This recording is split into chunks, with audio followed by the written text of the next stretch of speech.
Bonjour, je vais vous présenter la correction d'un exercice du chapitre 14 sur les ondes sonores du programme de 3e.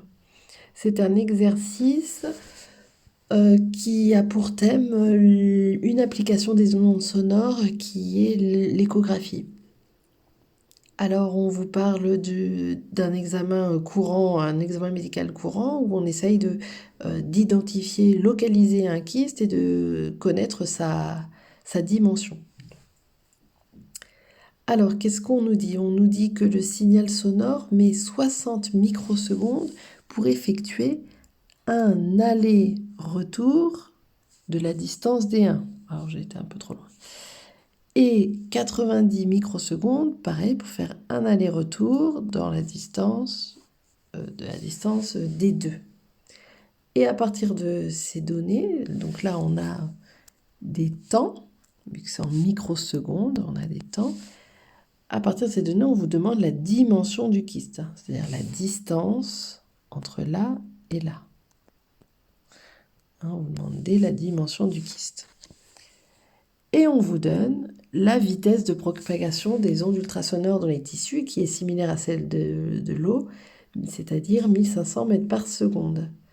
Donc on a une vitesse et un temps. Et nous, on cherche une distance. Alors on récapitule. Donc la vitesse, on l'a. Le temps de trajet dans le kyste, qu'est-ce que ça va être? Ça va être le temps qu'on a mis pour faire cet aller-retour des deux, que je vais vous faire en bleu.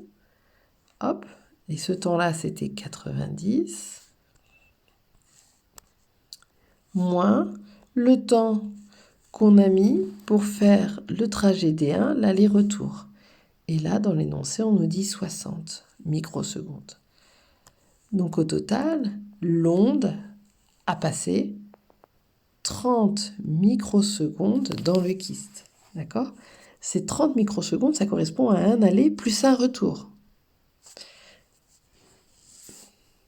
Donc, pour traverser le kyste, le temps, ce n'est que 15 microsecondes.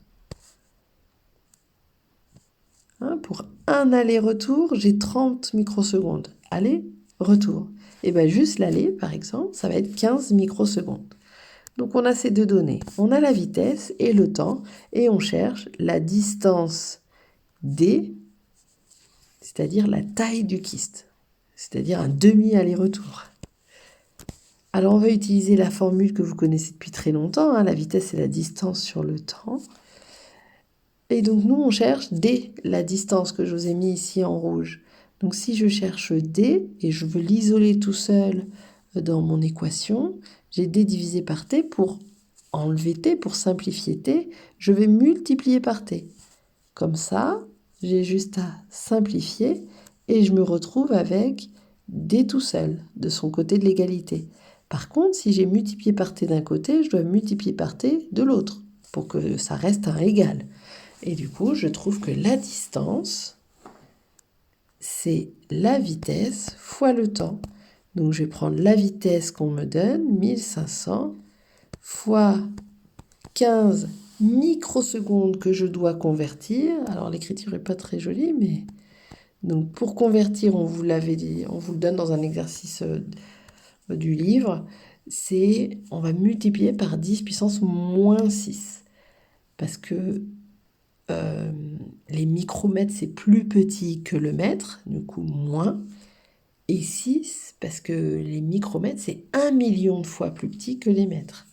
Donc la vitesse est en mètres par seconde, donc le temps doit être en secondes. Donc 15 microsecondes, c'est 10 moins 6 secondes. Donc on tape sur sa calculatrice, 1500 fois 15 fois 10 moins 6, et on trouve donc la distance, la dimension du kyste, c'est 0,0225 mètres.